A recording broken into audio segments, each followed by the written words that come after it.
que a palavra de Deus, o próprio Deus, testemunhando para Satanás, um homem íntegro, um homem que desviava-se do mal, um homem cujo coração pertencia a Deus, um homem que se desviava do mal, um homem que amava, que Deus o amava. Jó era um homem que andava nos caminhos de Deus, um homem que nunca se separou de Deus. É por isso que Deus testemunhou da vida dele, não é, para Satanás. Falou da vida dele para Satanás, dando as características dele, elogiando a ele como um homem íntegro, um homem que se desviava do mal, não é? Um homem que sincero, temente a Deus, um homem justo, um homem que pecava, porque todos nós pecamos. A palavra de Deus diz que não tem nenhum justo, nenhum sequer.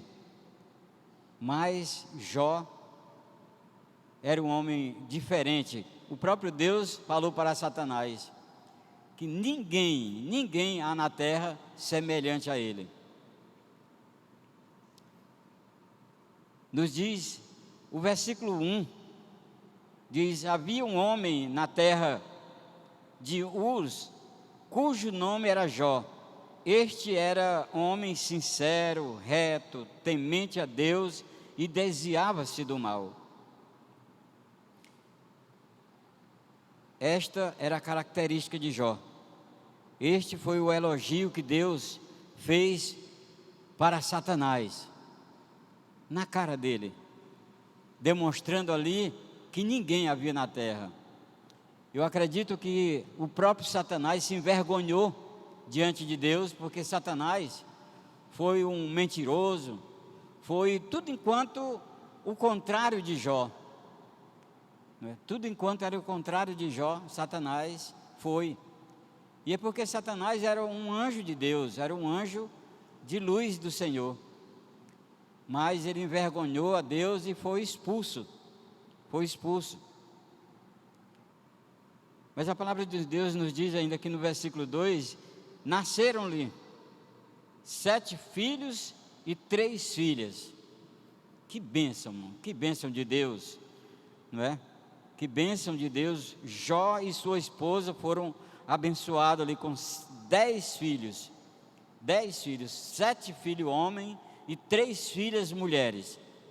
Era uma grande bênção, irmãos. A Bíblia nos diz, no Salmo 127, versículo 3, irmão Giovanni, coloca bem, por favor, irmão. Salmo 127, versículo 3, diz que os filhos, versículo 3, eis que os filhos são herança do Senhor, e o fruto do ventre, o seu galardão. Os filhos, irmãos, os nossos filhos são as nossas heranças.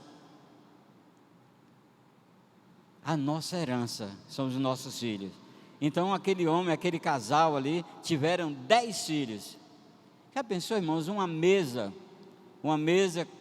repleta ali com 10 filhos em roda e o casal formando 12 pessoas em volta de uma mesa? É um banquete, é praticamente um banquete, todos os dias naquele lar, não é verdade? E o versículo 3 nos diz que era o seu gado, as suas ovelhas, não é? 7.000 ovelhas. Já pensou 7.000 ovelhas? A gente, quando lê aquele texto das 100 ovelhas, a gente já diz que é um grande rebanho. 100 ovelhas, para a gente contar, não é fácil não, irmãos. 1.000 ovelhas já é uma grande quantidade enorme. E 7.000 ovelhas, já pensou? 7.000 ovelhas, enchia Timon toda, não é verdade?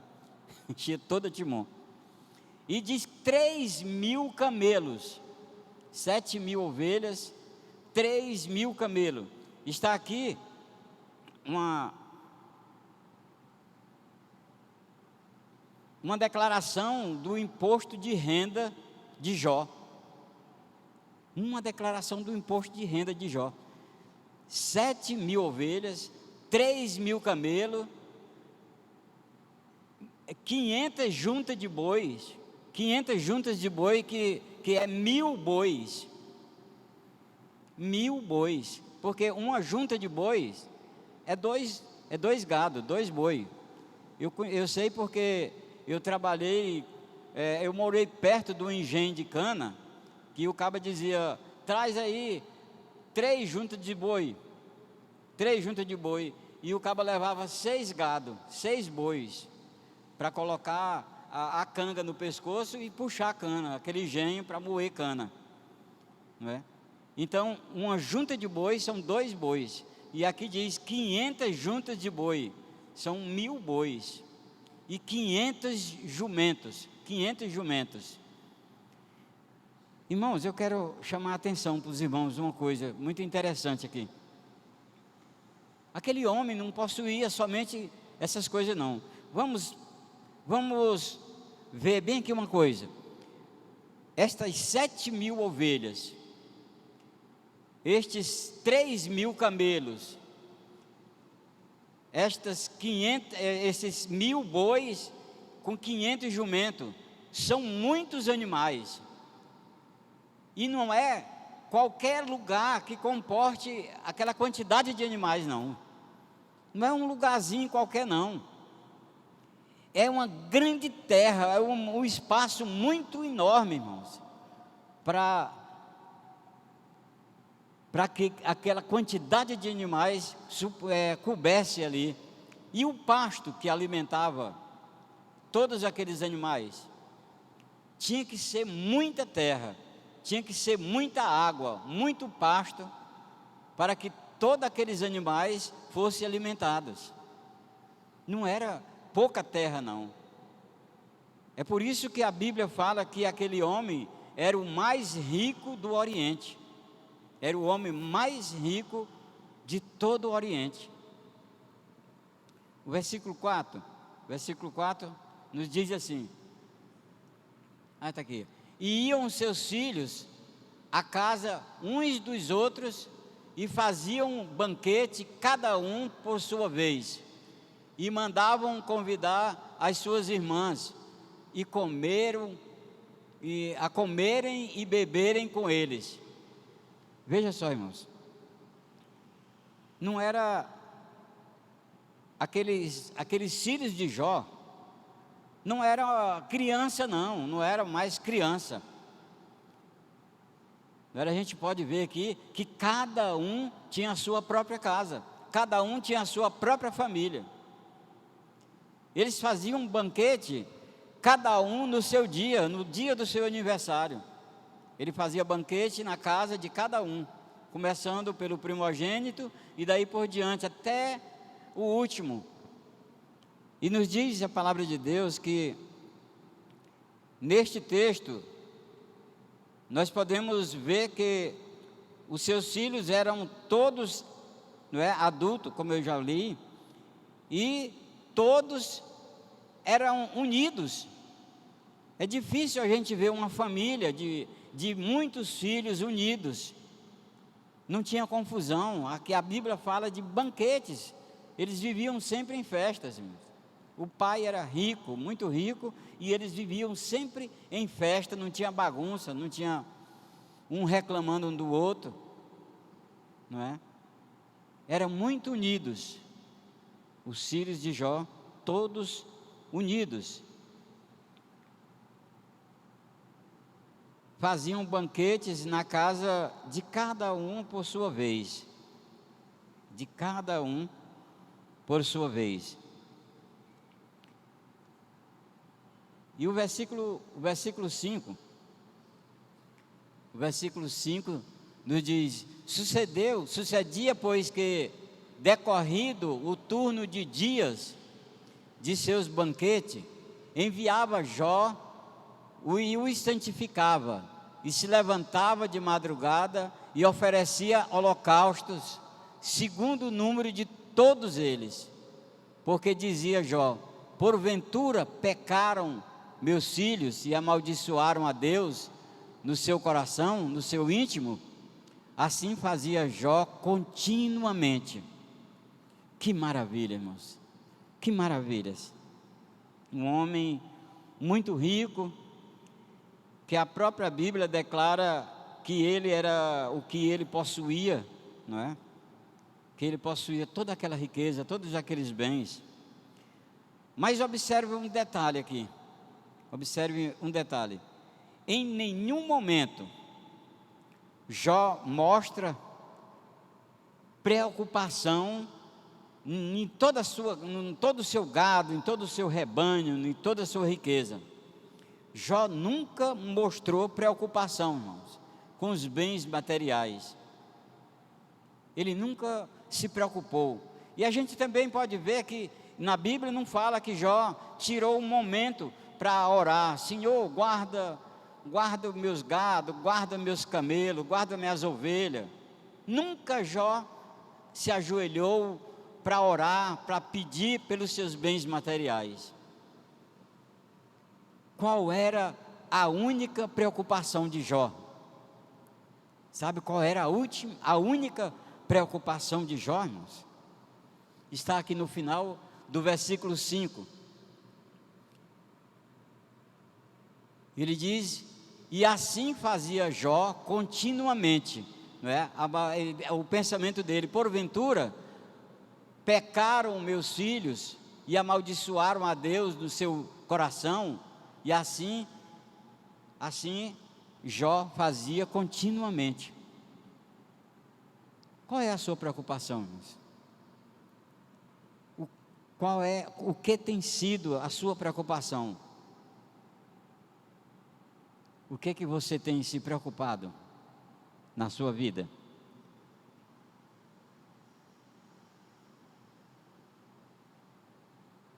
Vejamos aqui 2 versículos que me chamam a atenção. O versículo 15 e o versículo 17. E vamos ver bem aqui do capítulo 1. Capítulo 1, versículo 15 e versículo 17. Diz assim: e deram sobre eles, os sabeus, os tomaram, e aos servos feriram ao fio da espada, e só eu escapei para trazer a nova. Versículo 17. Estando ainda este falando, veio outro e disse, ordenando os caldeus 3 tropas, deram sobre os camelos e os tomaram, e aos servos feriram ao fio da espada, e só eu escapei para trazer-te a nova. Irmãos, por que eu escolhi esses 2 versículos? Sabendo Jó que mesmo ele tendo 10 filhos, e muitos funcionários ao seu serviço, e que existia sabeus, ladrões, assassinos, que podiam roubar, matar, saquear os seus bens, Jó nunca se preocupou em orar, em pedir a Deus para que guardasse a fazenda. A preocupação de Jó era somente com os filhos deles. Esta era a única preocupação de Jó, era com os filhos deles. Tanto é que a palavra de Deus nos diz que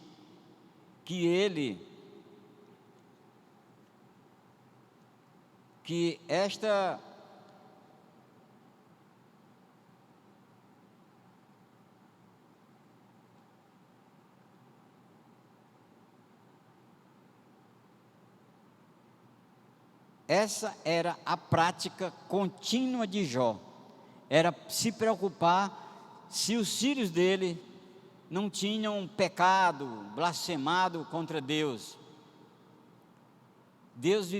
O Jó ficava sempre preocupado e falando, e chamou a cada um deles. Quando terminou os banquetes de cada um, Jó convidou-os para a sua casa. Agora venham todos para a minha casa. Agora vamos fazer o culto aqui na minha casa. Agradecer a Deus, louvar a Deus, orar ao Senhor, pedir perdão, porque pensava Jó no seu coração, no seu íntimo: será que algum dos meus filhos não blasfemaram de Deus, não pecaram contra Deus, no seu íntimo, no seu coração? E nos diz a palavra de Deus que Jó fazia um holocausto de madrugada para cada um oferecendo ao Senhor, para que, se por acaso algum dos seus filhos tivesse blasfemado de Deus, Deus perdoasse os seus pecados. Irmãos, a vida deste homem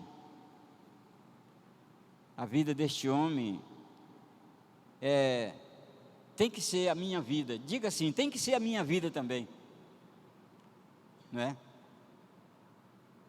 A vida de Jó, a preocupação de Jó tem que ser a nossa preocupação, a preocupação de cada um de nós com os nossos filhos, com a nossa família. Muitas vezes a gente passa até um dia inteiro sem nem orar pelos nossos filhos. Muitas vezes acontece isso. As preocupações deste tempo, deste mundo que vivemos, muitas vezes você esquece de orar pelo filho. Vamos ver bem que um texto muito interessante na palavra de Deus, em Deuteronômio capítulo 6, versículo de 6 a 9. Deuteronômio capítulo 6, versículo de 6 a 9. Diz assim: e estas palavras que hoje te ordeno estarão no teu coração, e as ensinarás a teus filhos, e delas falarás assentado em tua casa, e andando pelo caminho, e deitando-te e levantando-te. Também as atarás por sinal na tua mão, e te serão por frontais entre os teus olhos, e as escreverás nos umbrais de tua casa e nas tuas portas. Amém, irmãos? Viu, irmãos, que esta palavra nos alerta que esta palavra nós temos que ensinar para os nossos filhos. Assentado na casa. Mas quando a gente se senta na casa, eu não estou falando somente dos irmãos, não, eu estou me incluindo também, viu? Muitas vezes quando a gente senta na casa da gente é para assistir televisão, ou então para olhar um celular, mas nunca tiramos um momento para nos sentar com nossos filhos e ensinar a palavra de Deus. Mas o que o texto está falando é que nós devemos se preocupar com isto, irmãos. Se preocupar com isto, assentar em casa e falar do amor de Deus para os nossos filhos. E muitas vezes a gente deixa o filho em casa e, como eu tenho saído com o irmão Afrânio, a gente vai uma distância enorme, num lar que as pessoas são descrentes, mas isso faz parte da vida da gente mesmo, pregar a palavra de Deus, fazer o ID, né? Levar a palavra de Deus. Mas às vezes a gente deixa a casa da gente, os filhos, para ir lá no mundo, lá fora. Eu não estou falando só dos irmãos, não, estou falando de mim também, viu? Não é? Muitas vezes acontece isso, irmãos, acontece isso. Então, quando ele fala também aqui, no texto, que nós, ao deitarmos e ao levantarmos, tem vezes que Eu estava comentando ontem, um texto na Bíblia que ele fala que a gente, quando casa, a preocupação das finanças, não é? Não vamos procurar crescer nossas finanças, vamos procurar trabalhar, eu vou arrumar um emprego para mim e outro emprego para ti. E aí tem um filho, deixa na casa de uma irmã, de uma mãe, da sogra, e vamos trabalhar. A irmã da brasa trabalhando. Quando sai de casa de madrugada e chega já de noite, quando sai os filhos estão dormindo, quando chega os filhos já estão dormindo também. Vamos ver bem aí o que diz Salmo 127, versículo 3. Salmo 127, versículo 3. Se eu não estou enganado. Eis que os filhos são herança do Senhor, e o fruto, não é esse não, irmãos. É um salmo que fala, se alguém puder me ajudar aí, um salmo que fala que você levanta de madrugada, não adianta você levantar de madrugada, comer o pão, não é de dores. É um salmo que eu não estou me lembrando, eu pensei que era o 127, mas não é não. Mas muitas vezes você casa e a sua preocupação é essa, é crescer, é ter números, não é? E não liga muito para a família. Aí os filhos vão nascendo e você se preocupa com o trabalho. E irmão, e é duro. Eu conheço casal que começaram a trabalhar os dois e não querem deixar mais não é? Não querem deixar mais não. Os filhos não conhecem nem o pai nem a mãe. Quem conhece é a ama, é uma pessoa que você coloca em casa para cuidar dos filhos.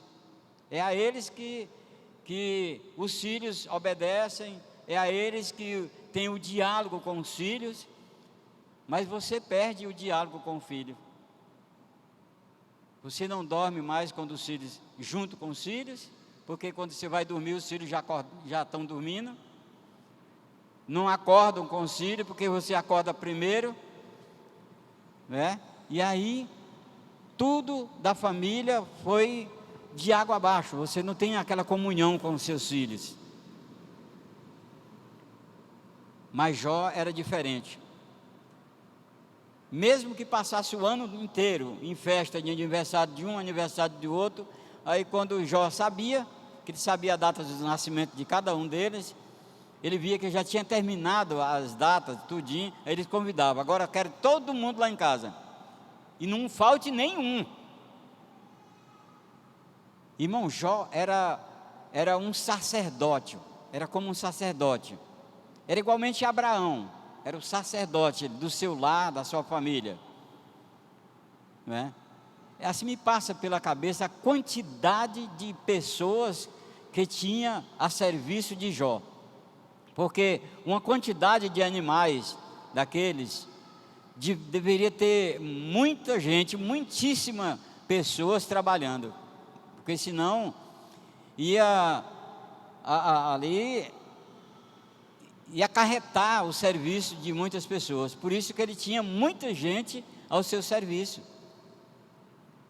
e ele era o sacerdote ali de cuidar de cada um deles. É como se fosse uma igreja, talvez até maior, muito maior do que a primeira igreja batista, que o Jó cuidava. Além dos gados, de tudo enquanto ele tinha, ele cuidava de várias pessoas. Era sacerdote ali. Era um homem de fazer inveja a qualquer pastor, não é verdade? A qualquer pastor. Um homem íntegro,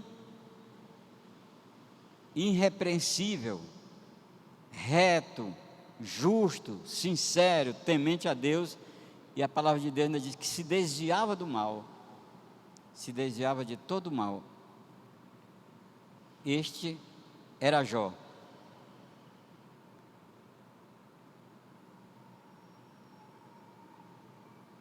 A palavra de Deus, ela nos diz ainda, no versículo 5, que Jó,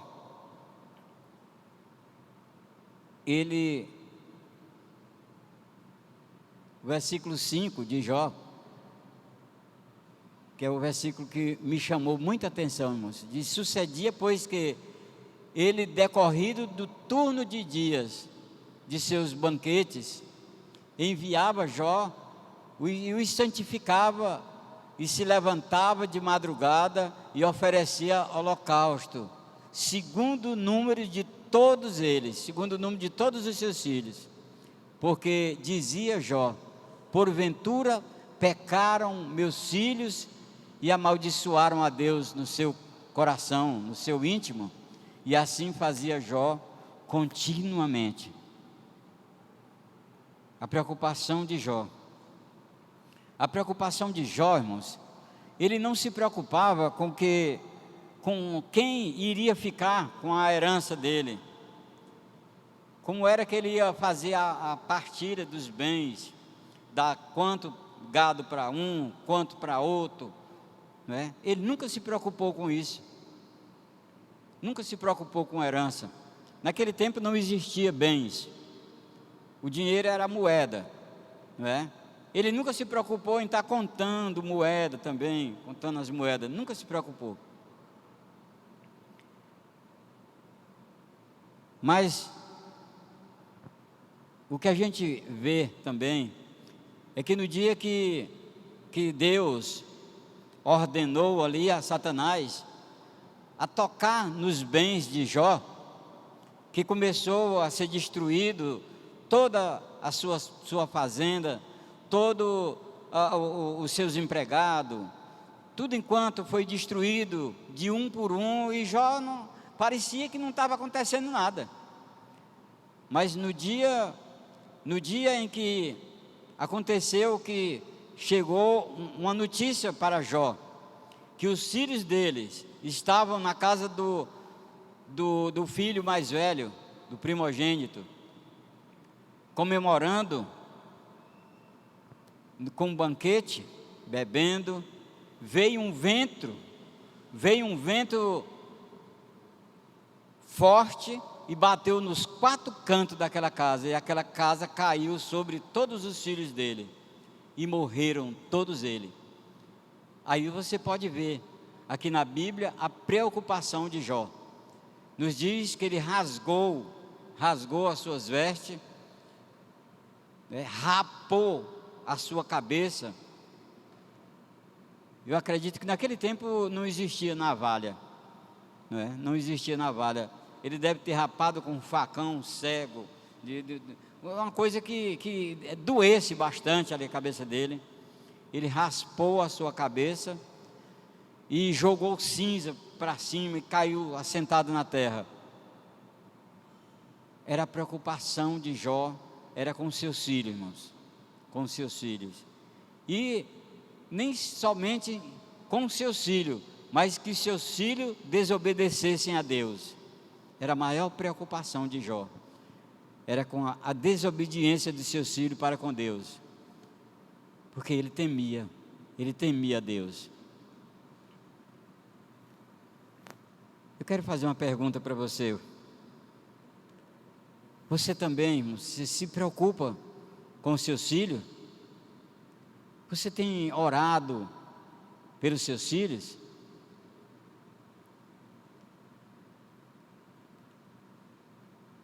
Você tem orado pelos seus filhos? Você já fez uma oração hoje pela sua família, pelos seus filhos? Os nossos filhos são a nossa herança.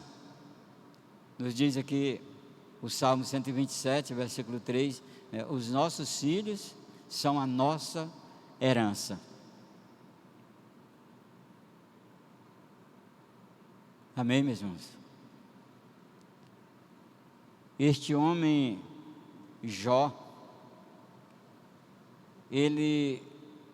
esse texto, ele marcou muito na minha vida, marcou muito. Eu tenho lido ele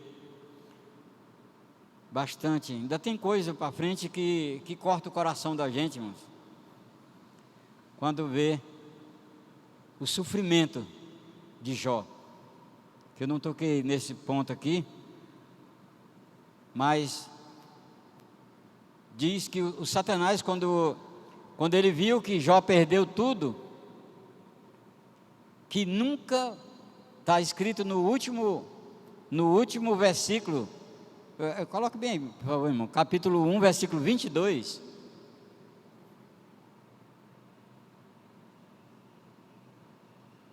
Jó 1, 22, diz assim, ó: em tudo isto, Jó não pecou, nem atribuiu a Deus falta alguma. Em tudo que Jó passou, todo o sofrimento, todas as percas, ele nunca atribuiu a Deus, colocou na conta de Deus falta alguma. Ele fez jus o que Deus falou para Satanás, que era um homem íntegro, temente a Deus, reto e que se desviava do mal, e nunca foi achado nele falta alguma. Eu acho que, eu fico até pensando assim, que quando Deus estava falando ali para Satanás, se ele conhecia, de onde é que tu vem, Satanás? Ele disse: eu venho de rodear a terra e passear por ela, procurando uma brechinha para mim poder derrubar o povo aí na terra. Ele disse: tu tem observado o meu servo Jó? Tem observado? Um homem, ele deu as características de Jó. E eu acredito, eu fico pensando assim, que Satanás disse: não, isso aí eu não conheço não. Isso aí eu nunca vi falar, que existe na terra um homem igualmente a esse. E Deus ainda falou para Jó: é o único, só existe ele na terra, não existe nenhum outro igual. Um homem sincero, íntegro, irrepreensível, reto, justo, temente a Deus e se desvia do mal. Satanás deve ter falado: rapaz, eu não conheço nenhum desses não, porque é meio difícil mesmo, né? Só foi Jó. Mas é ele que eu quero ser, igualmente a ele que eu quero ser, irmãos. E você? Eu quero, enquanto a igreja de Deus está orando, irmãos, neste momento, eu quero lhe fazer uma pergunta. Você, nosso amigo que está nos visitando nesta noite, você que ouviu esta mensagem, essa palavra de Deus, o Evangelho da Salvação, esse texto deste homem sincero, reto, temente a Deus, você que ouviu, eu acredito que nesta noite o Espírito Santo de Deus está tocando no seu coração, porque você não veio à toa aqui, não veio somente porque algum irmão lhe convidou. Você veio aqui porque o Espírito Santo de Deus foi quem trouxe você aqui. Eu queria fazer uma pergunta a você nesta noite. Você quer, nesta noite, ser transformado, entregar sua vida nas mãos do Senhor Jesus, para que Ele possa transformar a sua vida? Não é eu, não é o pastor, não é a igreja que vai transformar você não. É Deus, porque Deus me conhece, Deus conhece você, Deus conhece cada um de nós, sabe a nossa vida por dentro e por fora. O homem pode conhecer outro homem exteriormente, mas Deus conhece nós, o interior, o nosso interior. Ele sabe o que você fez, sabe o que você faz, Ele sabe tudo de nós, e Ele é quem vai perdoar os seus pecados. Ele é o único que veio buscar e salvar o que se havia perdido. Eu quero perguntar a você nesta noite: você quer entregar sua vida nas mãos de Jesus nesta noite, para que Ele possa transformar, mudar a sua vida? Se você quiser, levante a sua mão. Oh, glória a Deus, amém, amém, glória a Deus. Pode baixar a sua mão. Qual é a quarta pessoa? Já temos 3 vidas que entregaram suas vidas nas mãos do Senhor. Gostaria de saber qual é a quarta pessoa que vai fazer parte desse rebanho maravilhoso de entregar a sua vida nas mãos de Jesus Cristo nesta noite. Levante a sua mão. A quarta pessoa que vai confessar Cristo como Senhor e Salvador. A Bíblia diz: se confessares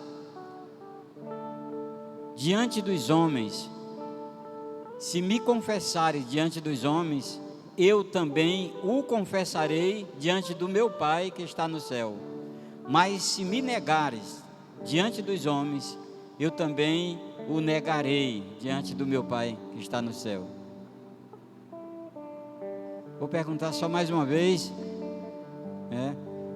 porque eu não quero ser muito antipático, não é? Mas quem é a quarta pessoa que vai levantar a sua mão dizendo: eu quero, nesta noite eu quero entregar minha vida nas mãos de Jesus Cristo.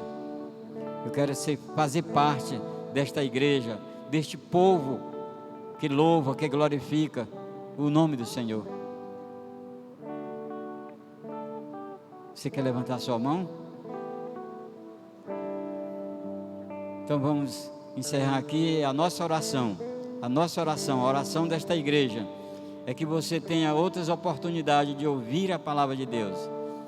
E eu quero chamar até aqui à frente essas 3 pessoas que